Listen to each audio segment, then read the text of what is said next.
From his basement studio in Rockland, Ontario, it's the Alec McNorman Show.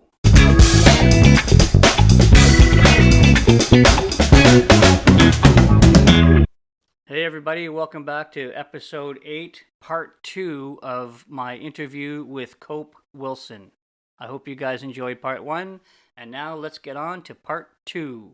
To get you guys caught up on what happened here is Cope finished telling the story about Jesse, who was a real live person, was a nurse that helped him through some bad times and got him through the straight and narrow. And then we discussed fuck else did we discuss? Oh yeah, about tough guys, seeking help, and that you are one of the toughest guys that I've ever known.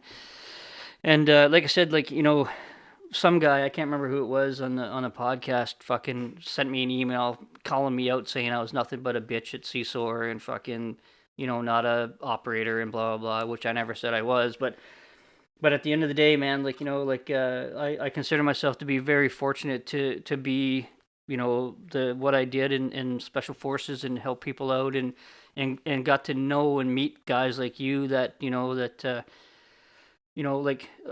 there's another guy that's here in Ottawa. He's my realtor, and he's an awesome dude. And most people, you would never know that his job was to fucking kick in the door and shoot people in the face.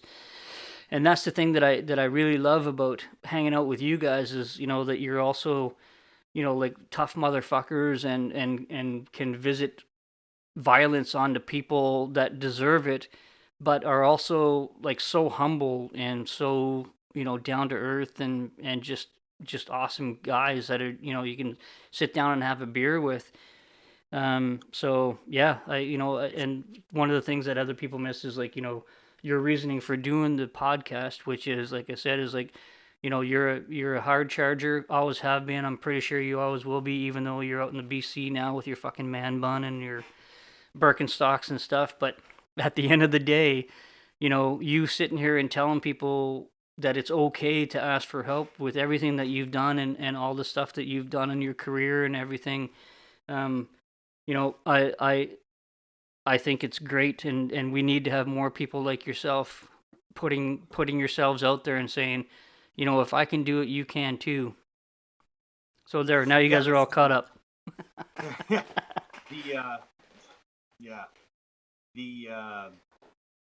The reason I'm doing this is, it's for the guy, and actually, after, what was it, after the Leadwas gas, I chatted with a guy last night for probably 30 minutes, and it was exactly that. It was exactly what I hoped it would be, and it worked, and it's working, and I hope someone, and if you'll have me on social media after this kind of thing, where if you need a guy to talk to and be like, hey man, like, I'll if you need me to sit on the phone while you sit in the parking lot and gas you up, go in there and tell the doctor the truth, I'll do it. Yeah. To help out one of our fellow human beings, and it doesn't have to be being an SCF guy had little to do with it, but what it does do is give me a very privileged platform by which people they can recognize the fact that there's some things that I had the privilege and sometimes the curse of doing that not everybody gets called upon to do, and I volunteered for it. I did it gladly, and if I can do some of those things and still have the courage to say that I still cry, and I wish my relationships had worked out better. I wish that I was tighter and told more of my buddies that I love them. If I can be honest and that authentic in those encounters and those exchanges, then so can we, man. We can all do it. And I'm not, like I said, I'm not saying I'm a tough guy, because I've got quit in me. I've quit stuff before in my life and failed lots of things. And it was through those failures and that quitting that I got stronger. And if I can do things like this and share these stories, and it helps someone pull the gun barrel out of their mouth some night, that's the win. That's why I'm here, and that's why I'm doing it. Yeah, perfect. That's great. And that's one of the main reasons why I got into doing the podcast. Like I said, I had another buddy of mine who recently got diagnosed with prostate cancer, and had him on the show, and a couple of people reached out right afterwards, and now a lot of people that we were able to reach out to are going and getting their PSAs done, and and getting the finger in the bum, and And yeah, so it's great. Like Are that's you talking about Kelly? no, Okay. no, my buddy Frank. Okay, fair. Yeah. But yeah, Kelly P. yeah, Kelly M. Oh, Used to be similar. Well, like more so oh recently. yes, yes. Oh, really? I didn't know that. He recently went through that too, man. He's all smiles and thumbs up, and I like he was another boss that was given the me problem and said to go sort it out, and he did his best, and I made the mistake, and I made an error in judgment, and he had to do his job, and I regret having to put my friend Kelly in that position because he is a great dude. He's a Yeah, great guy, yeah, and I love him, and just for the opportunities that he had afforded me, I was so blessed, man. I was given every opportunity in the book, 100%, man, and I can say hand on heart that I did my best with all of them. yeah. And some days, I'm gonna swear, I did my best on all of them, but some days that didn't look very fucking good. uh, yeah. But I'm gonna call. I don't. Can I take the reins on this for a couple minutes? Then, Norm? Yeah, go ahead, buddy. I'm gonna call you out, man. And this is recording, right? Yep. Okay. I'm gonna Norm, buddy. Sometimes we gas up our friends in a positive way, and sometimes we gaslight our buddies, man. Yep. And when we've got an air of positivity and we're supportive of each other, regardless of our differences of opinion, because I see my friends on social media, and some of my friends aren't friends with each other anymore, and that pains me to see it, dude.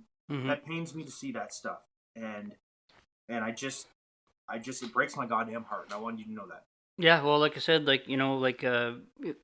doubt that Royce is ever listening, but I mean, I miss my conversations with Royce. Like we had a bit of a falling out, and we had difference of opinion, and I think we let our egos get into, and again, neither one of us is still in a great fucking place to be thinking that we can have like an honest and open opinion or conversation with each other without fucking being protective, because we're still going through the process of healing. So, Hey, man. and I get it. Like I, like the first one was like I watched Royce like get rid of Tim, and then all of a sudden, like, next I was next on the chopping block, and it's too bad because like I miss having Royce as a friend. I miss the conversations that we had. I still love the man. I think he's much like yourself, like just the salt of the earth kind of individual. But I can't reach out any longer because he won't answer. But I know exactly what you're talking about. I've been in the same thing, and yeah, I hate that we've drawn these lines in the sand to, especially when we're not really thinking 100% properly either. Well, then let's not draw lines in this. Like, this is the thing that I came to grips with is like, we're sometimes we're not in great spots in our life when we're in the healing kind of journey. Yeah. Um, News flash is that, brother, we're gonna be on the healing journey for the rest of our fucking life. Yeah. Yeah. So, if I wanted to wait for me to get 100% better before I stood up on a soapbox and tried to help my fellow man, I'd be in the ground, Mm-hmm. because I'll never get better, but I'm doing okay today, and I can make I can make the next right call right now. Yeah. And whatever that looks like, maybe it means me not going to get a hookup. Maybe it means me telling someone that I care about that I love. Mm-hmm. Maybe it means, you know what, man, all these silly things aside, I think you're a great dude, and I don't want to fight about this stuff anymore. And you know what? Eventually, when we all get there, because we all do get there, man, if you want to. Some people never do. But I think we'll all get there. Like, I love all you guys, man. It hurts me to see my buddies fight. Yeah. And I wanted to put that on a record, and because that hurts me to see that stuff, man. And yeah, I appreciate it. Like I said, yeah. I agree with you 100%, and I would love to be able to reconnect with Royce and a couple, like I've lost other friends too, like through it. Like I use Royce as an example because he's the one that affects me the most, because he and I went through some pretty, like, I kind of had an idea that I was hurting, and I kind of had an idea that he was hurting. So we had like a really good, awesome fucking day on Remembrance Day a couple of years ago. And and it was what we both needed at that time, just to be people and have fun and fucking shoot the shit and stuff. And so like I would love to have that back again. There are some people that I've broken ties with, but it was probably time to, like, we have Mhm. a certain They say, individual that we share that yeah. with, but Hey, man, they say that like people come into your life for a bunch of reasons, man. One, they come into your life for reasons, seasons, or your life. yeah, They're in there for one reason and they leave, or they're in there for like a season in your life that changes, or they're in there for the rest of your life and that'll never go away. Like you're a life buddy. You're a life buddy. It's not ever gonna change. I'll yeah. still call you on your baloney, Yeah. and you know what? I'll still call you on your shit. You call me on my shit. You keep coming to my shows, and when you move out here, we're gonna do dinners. That's how it's gonna be, Yeah. Yeah, it's going to be whether you awesome. like it or not. Yeah, I'm it's gonna looking be great. forward to it. Me It's going too. to be I great. also, Are you going to teach me how to yeah, fly fish? absolutely, man. Yeah, yeah. I think did you miss the fly fish? Did the fly fish story get put in there? That it might we might have lost that too. No, the fly fish story, that was before you went pee, so we're good. So this No, is all we. my fault, is what you're saying. No. It's my fault. I got to get better with my equipment. It's It just yeah, it went the way it went. yeah. It That's went the just way the it way went. it is. But yeah, Well, so that's good. I want to write a book. The last thing I want to kind of fire out there in the ether is I want to write a book. Yeah. You kind of mentioned, you alluded to like an us and them supporters, operators kind of thing. Mhm. This isn't like it's not an operator book per se, but I'm pretty. I reached out to a guy who wrote another book. He lives in Perth. I asked him. He's like, "You need an agent." I'm like, "What's your agent's name?" And that sort of thing. And so my plug for this book. This is my book plug. Mhm. Is I want to write a book and I want to call it something along the lines of "How to Retire from the Special Forces," Yeah. or "You didn't die in a gunfight, so now what?" Yeah. Um, I like that one better, actually. And so, or I'm gonna call it "Getting Out." But what I want to do is I want to have, say, 12 chapters, and I want to interview 12 guys, Cool. 12 of my friends that are in various stages of the transition, etc. And I want to fly out there, and I'm gonna sit there and over sessions in the gym, over making supper, over a night on a bar stool, over at a campfire, whatever, dictaphone style. I'm gonna ask them about what their best day was, what their worst day was. I'm gonna talk about what they mean to me. And I'm going to talk about how it felt getting out, how they found direction, how they struggled maybe with their own identity after leaving. Yeah. Maybe they left because they wanted to, or they had an opportunity, or maybe they left because they were forced out. But all those things is I want to ask them for a story about Drew, a story about Mel, and I want to go down that road. Yeah. And I'm going to make it. There's gonna be loads of laughs in it. That's got to be there's no way you can talk to us for more than 5 minutes without getting laughed out. 100%. That's my game plan. I want to make it. I don't want it. It's not my story per se, but I would like to write. And more importantly than writing is I want to have an authentic experience with my buddies and put that on paper so that someone can read that later and be like, you know what, that's how I feel, and connect with them on that level. So Yeah, it's funny that you say that because I'm actually also thinking about writing a book, but my title is going to be a lot more apropos. Do you want to know what it's called? So, do I really want to know what it's called? I'll tell you what it's called. It's called Runt. Brent? Yeah, and it's going to be all about how, like, I was always the runt, like I was always the smallest guy. I was always like the guy that was picked on and all that stuff, but yet, Yeah. I was able to make it through, like anyway, I'm not going to give too much of it away, but a lot of people don't know that I was a preemie. My mom apparently, as the story goes, I killed my twin in the womb. So I was a Wow. preemie. I was born 2 pounds 2 ounces, and I was alive for 3 days before they found my dad at the Fraser Tavern and said, by the way, because they got him to sign my death papers. And so they found him 3 days later at the fucking Fraser Tower and said, "Oh, by the way, your son's alive." And so that's been my life ever since, just fucking fighting the whole way through, right? So I think it's going to be a good book, and I think it's going to be fun. So we'll both, what we'll do is we'll do like a joint book signing tour, and just go and Oh get man. fucking hammered and see the world and stop off in Amsterdam or whatever. But the Oh other my thing god. that I wanted to talk about too is that you mentioned it, like we'll get back into being a little bit more serious here, is you wanted to give a plug to Horses for Heroes. Is that what it was, or Heroes for Horses, or? Yeah, no, so I, that story, um, that story. So, Actually, before um, you go into it, I just want to say every time I watch Yellowstone, I think of you. Yeah. I do. I think of you. Which I character look do you at I have? look at guys like Rip and some of those other guys. I'm like, fucking, that's Cope. That's the dude right there. Really? Fuck I yeah, want to be man. more like Casey. No, I find Casey's a bit of a fucking pussy myself. Actually, He's like not a it's pussy. Casey's a seal. Like, yeah. Well, okay, yeah, yeah.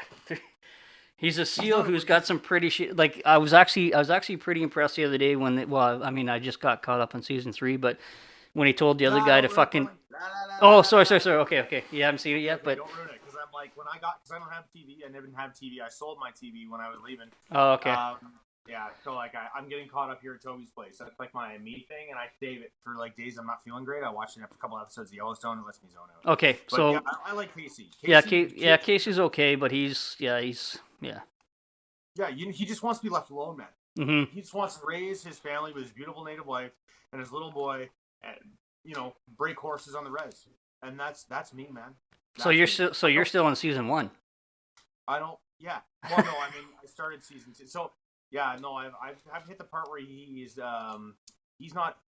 Yeah, he's the agricultural manager or whatever what's that called Oh, so yeah, okay, so you're in season 3 then. He's the fuck, the commissioner. livestock manager. Yeah, Yes, livestock. Yeah, livestock manager. livestock That's right. commissioner. There you go. Okay. So yeah, but he doesn't want it. He's like, I don't want this responsibility. I just want to I want to mind my own business and be quiet. Like, Yeah. and that's kind of ironic for me to say that, and I'm here on a podcast plugging my stuff. But but Casey probably do that too. But I'll tell you that I had so Jamie, our mutual friend. Yep. I was sitting here WhatsApping with him one night, man, and I dummied a bottle of rye in my parents' place because I was staying with them.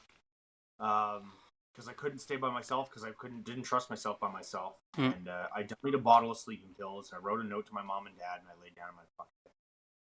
And I don't remember anything after that, but I know that I was texting. The last thing I was texting Jamie that night, and I woke up in the hospital the next morning in my airborne hoodie and Carhartt coveralls, covered in that black crap that they give you to induce vomiting. Syrup of Epicac.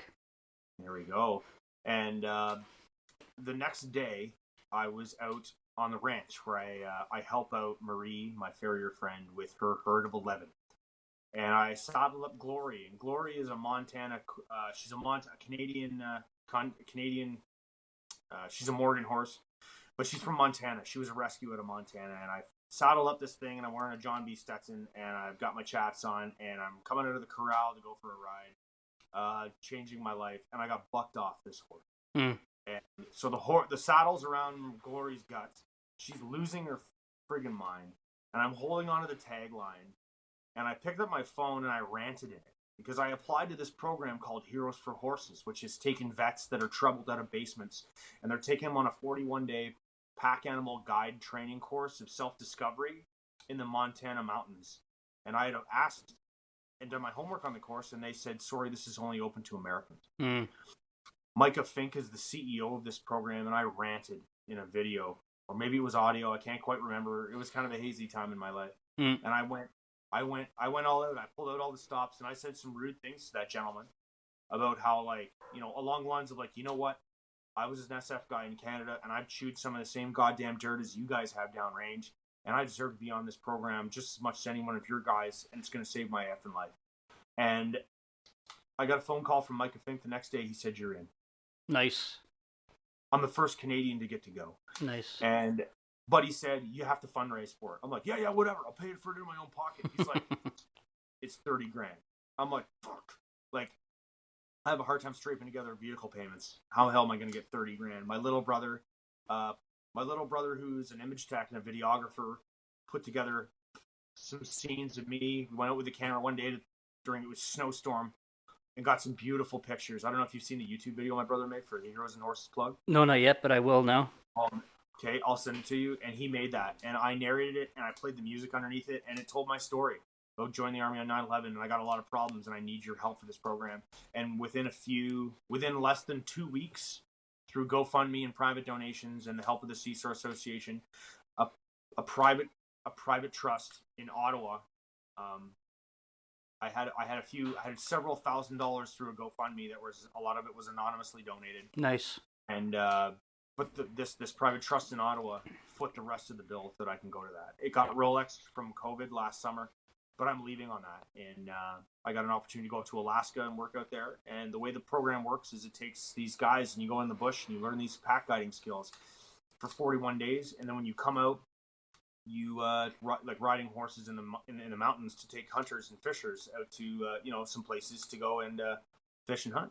Mm. And then what you do after the program, after the course, is you do an internship. And my internship is up north at a place called Midnight Sun Safari Outfitters in Alaska. Okay.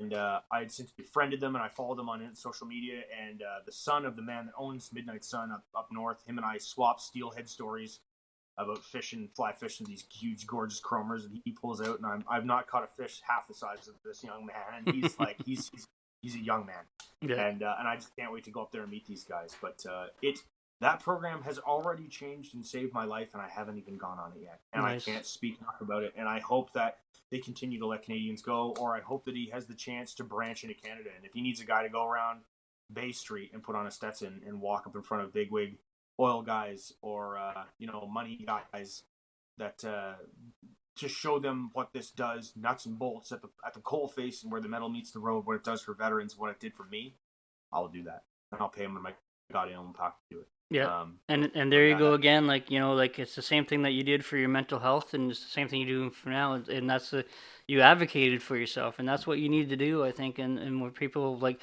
I said, I've got a couple of friends that went looking for help, and then when they didn't get it, they just like, oh, fuck it, and then they went down a bad road. But the ones that I've seen, and myself included, it took me a long time to fucking advocate for myself, to say, you know what, like, like I remember I'd go in there and and they'd be like, well, okay, well, here, we'll give you like 30 days sick leave.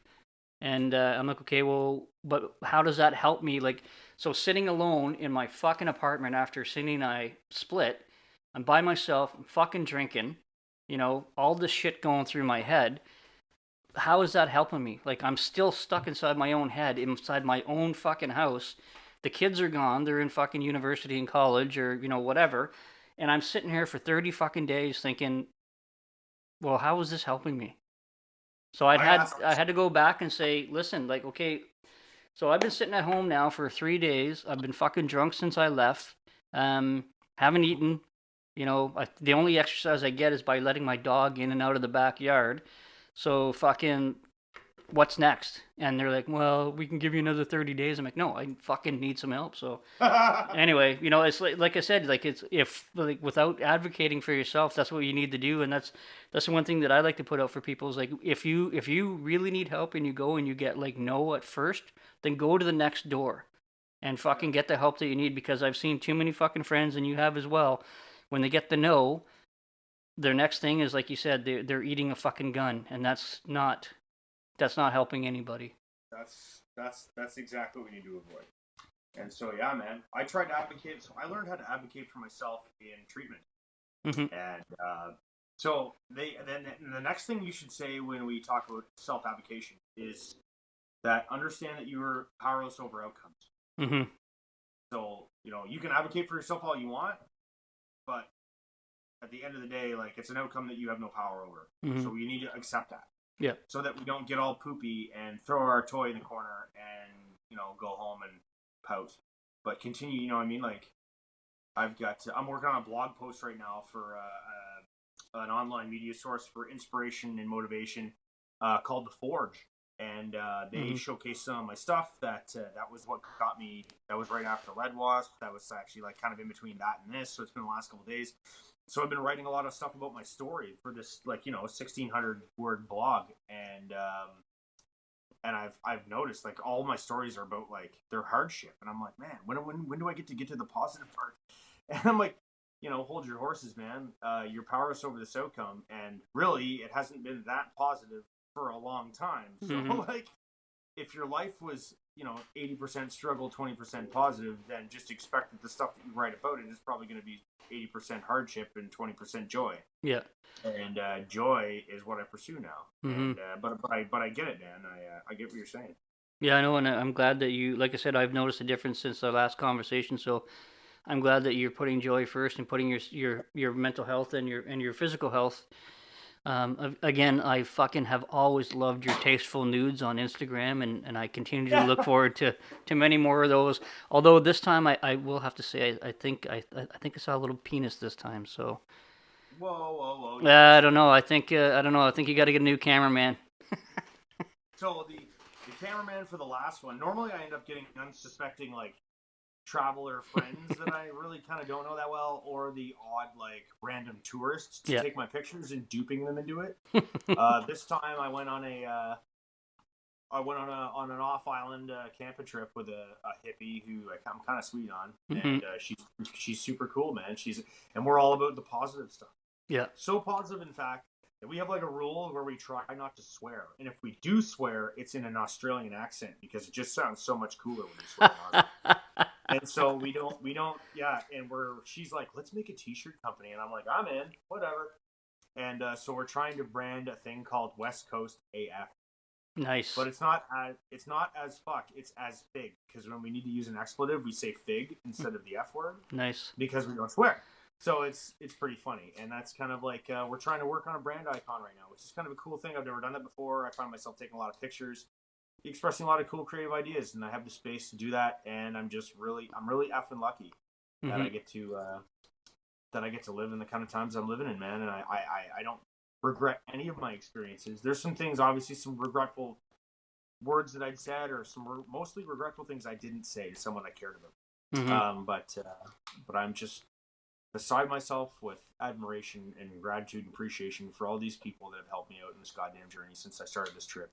And it's changed my life. It's literally saved it. It's literally saved it, Norm. I Good. can't express that in a more honest fashion than exactly that. Yeah.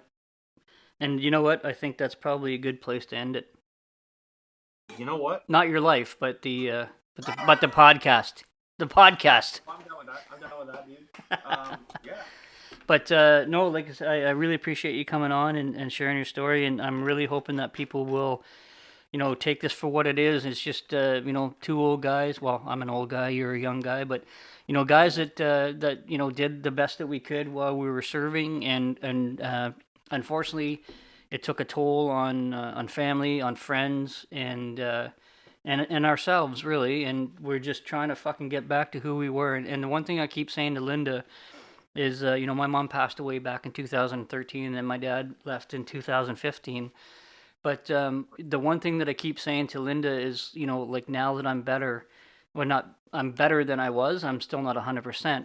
But the one thing that my mom always said to me, like when I would come back from tours and stuff like that, she'd always be like, "What happened to my little boy? Like, you always used to go around like you had the world by the ass, just happy-go-lucky and funny and blah blah blah." And that's the one thing right now is like I'd really, I'd hope that there is a heaven, because I'm really hoping my mom looks down at me now and says, "There's my boy. That's the boy that I remember, the guy that fucking found the joy out of life, and not the Well, miserable prick that I was for like 20 some years." So I will challenge you to help hold you accountable to that moment there. I heard your voice crack a little bit, man. You got real just mhm. there. Mhm. Um, is she's looking down on you, and I want you to take every day and think about that and honor it. Mhm. Honor that. And when you get grumpy, when you get mad, when you want to yell at the dog, and that kind of thing, honor that. Mhm. Honor that happy-go-lucky guy that you deserve to be, and continue to grow, my friend, because you Yep. deserve it. And you as well, buddy. And I'm looking forward to fucking seeing you in a couple months out on the coast. It's gonna be awesome. You will. I'm gonna be shredded by then. My man bun will be way bigger. Nice. And All you'll right. also be a multi-millionaire with your new t-shirt company. So No, I don't know about that. I might make enough in gas to drive around and sell them. sounds good. Sounds All good. right. I love you, Norm. All right, brother. Love you too, man. And thanks again, once again, Cope. I really appreciate this. And I'm just gonna sign off here, and then you and I can continue to talk for a little bit longer. Sounds great, man. Sound good? Okay. All Thanks right, so much. everybody. So everybody that's going to be listening from now on, and now it's time for Norm's rant. Hey, everybody. How you doing today? Episode 8 is now in the books. I'm hoping that you really enjoyed it. It's always great to talk to my friend Cope Wilson. The man is a legend. He's not to be trifled with, and very happy to have been able to call him a friend. So let's get on with the rant. The rant begins today with just another senseless tragedy. Most recently, we've had another person killed at the hands of police. This time, a 16-year-old female who was in the middle of attempting to stab another female of color, and the cops come in and they say, "Put your knife down," and she lunges at the individual, and so the cops shot her, and of course everybody's outraged again. However, in the same day, or maybe a day or two prior or after, I can't really remember, another 13-year-old black girl was killed by another teen, but yet it's local news, and there's no real backlash. It's just, hey, another black on black crime in the States. Who really cares, right?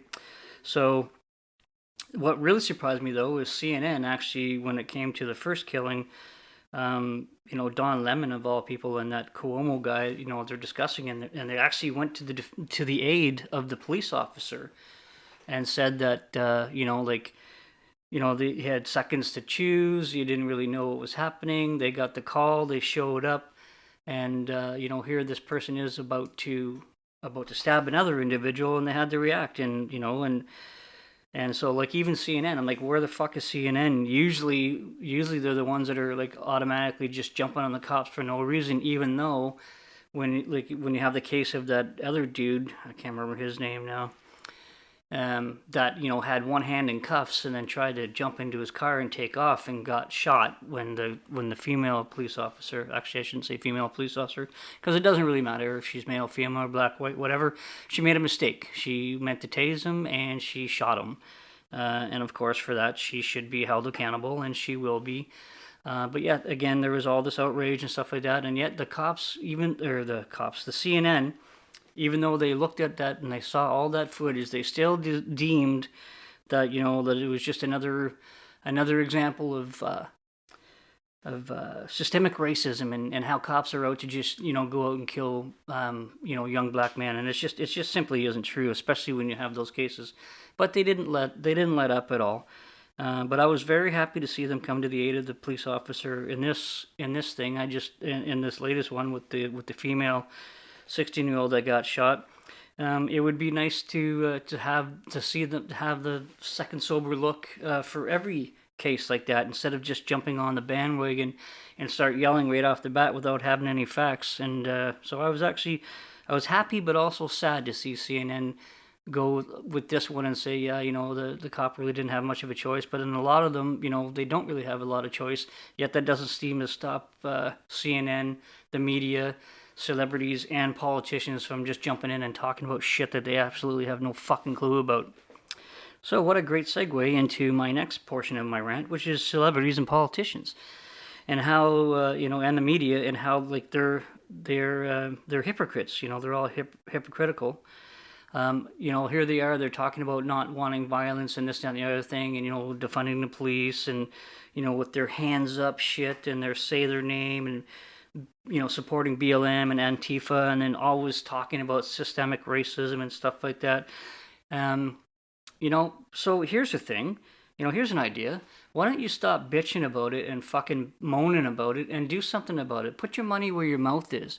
For example, why don't you guys take your money, all you rich fucking people, take your money and put it into a policing school. If you think that police aren't being taught properly, and they're showing up to these scenes unprepared or whatever, then open up a fucking police school and have the best teachers from around the country or even around the world to come in to teach these people the latest and greatest tactics, techniques, and procedures, and then see if that makes any difference. And instead of fucking bitching about it and doing stupid slogans and shit, put your money where your mouth is.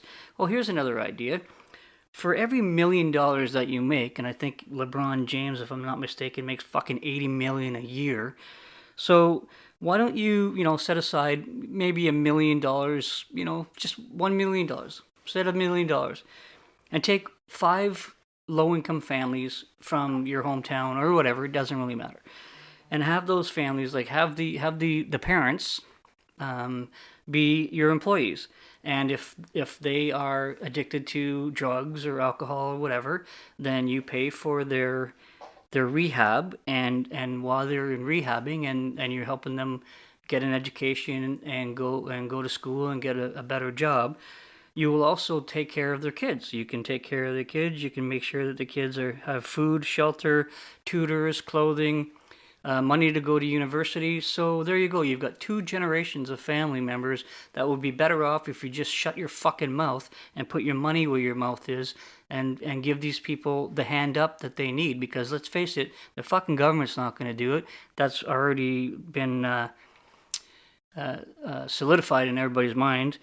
Which brings me also to my the other part of that, which is politicians. I think that politicians, if they're really in it for the people as they say they are, then they don't need to make over fucking six figures to be doing this job. If and their argument is like, well, in order for us to attract the right people to come in, we have to make their salaries commensurate to the private sector. No, that's wrong. If you want to be a public servant and you know that you're not going to be rich and being a public servant, it's the same as when people like myself join the military. We know we're not going to be rich about it. We're not going to make $1 million of it, but that's what we decided to do, and we're going to get paid commensurate to our skills. And it's the same thing with politicians. I don't give a fuck if Joe Blow Toronto lawyer makes fucking $360,000 a year, and you think that because you're a lawyer, but you're actually not being employed as a lawyer right now, you're actually working in the government and supposedly representing your constituents, then I think that you should be paid commensurate to that job and not commensurate to whatever your civilian counterpart makes in the private sector. So think about that. What can we do with all that saved money? And also what we can do is, because now we know for sure that we've got all this wonderful technology that you can have meetings without actually having to fly all over the world and the country and stuff like that. You can have all of these different things over Zoom, Facebook, whatever, I don't care. Good way to save money. So take that money that you're saving and put that into improving the system. And I'm not going to say that it's still like I'm not convinced that it's a systemic racist. I'm not convinced that the system is racist. I am convinced that the system is broken and definitely needs to be fixed. So that's what we need to do. So now part 3 of this is the people. What we need to do as people, as civilians in a democratic society, is we need to educate ourselves. Educate yourselves on the issues. Don't bog yourself down into speaking points and fucking all this stuff and blah, blah, blah. Do your homework, do your research, and I think that you'll find that if you look out there and you find both sides of an argument, you'll actually see that the truth is somewhere in the middle, and that's where we need to be able to move forward with protecting the earth and fucking saving the environment and being better fucking people and being less greedy, and all of that needs to fucking stop. So what we need to do is we need to educate ourselves and get into the game of politics. Do you realize that the people that we vote for, that go up to, like, let's say Queen's Park in Toronto for Ontario, or here at the Hill in Ottawa at the federal level, they are supposed to be fucking representing us. When was the last time you actually sat down with your local member of parliament and fucking they said, hey, this is what's coming up on the agenda. How do you guys feel, because we need to vote? They don't do that. They vote along party lines. And that's what the fuck is wrong with our system, is the system is broken because we've allowed it to be broken. And we let these backbenchers and these backdoor deals and shit like that happen when we're the people. We're the people that are supposed to have the fucking power. So let's get that power back. Educate yourself. Know what the fuck you're talking about. And if you don't know what you're talking about, there's this new thing that's out there, just shut the fuck up. Everybody's saying now, like, silence equals complicity, and there's all this big thing about, if you don't say anything, well, then you're complicit and you're allowing it to happen. No. Silence is golden. There used to be a saying out there that it's better to remain silent and look like a fool rather than open your mouth and actually be proven a fool. So if you want to open up your mouth and spout shit, that's great. But fucking educate yourself. And the one thing that we need to do, and I'm really serious about this, people, and it needs to work. It needs to start in your neighborhoods. It needs to start on your city block, in your own house, or whatever. Start having conversations in the house about politics, about this, that, and the other thing, politics, finances, all that other good stuff, and come up with a consensus of how you want the house to be. And then your house can do the neighborhood and the neighborhood. But what we need to do is we need to get back engaged with our members of parliament who should be coming to us and asking us for our fucking opinions on these things, instead of going to the media and putting these things out and pitting people against each other from speaking points because Trudeau's a fucking lovely looking man and you'll believe anything that he says, and and sing again a gorgeous man once he has his hair out of his turban. Don't really give a shit about that. What I care about is that we are losing our right to be able to speak to each other in a respectable manner. We are losing our personal rights in the gun ban. And like I said, right now, like it was funny because the airsofters and the hunters and stuff didn't really care much until the liberals started coming after their guns as well. So it's the same thing. What I'm saying is just because something doesn't impact you right now at this moment doesn't mean that you don't have to be educated about it and actually share your opinion. But make sure that your opinion is fucking educated, and let's get engaged in the political system and get these people accountable to us again and not to each other and not making each other rich. And that goes for the Liberals, Conservatives, and NDP. Let's face it, no one is any better than the other. They're all fucking corrupt. What we need to do is we just need to find a strong leader, Erin O'Toole, who's going to be able to bring this country back together and let us be able to do what we need to do, is engage our politicians, be fucking nice to each other, and make rules and laws that make sense. If you get caught doing, and my biggest one, I wanted to save this one for the last people, is what I think is murder should not be the highest of punishment at all. What I think should be the highest punishment is corruption. If you are a lawyer and you misrepresent your clients, or you hide evidence if you're the crown and you get caught, fucking death penalty. Well, maybe not death penalty, but higher than murder. If you're a banker and you embezzle money, or you're an accountant and you steal money or whatever, again, higher punishment than murder. If you're a politician and you are getting your pockets lined and your fingers greased, your palms greased with dirty money and allowing shit to happen, automatically higher than murder. That's what I think. We need to have these people that are getting slaps on the wrist held accountable for these things so we can stop it. So no, I don't believe that the system is racist. I believe that the system is unjust for pretty much fucking everybody, and we need to take it back. And ladies and gentlemen, that is Norm's rant. Have a great day.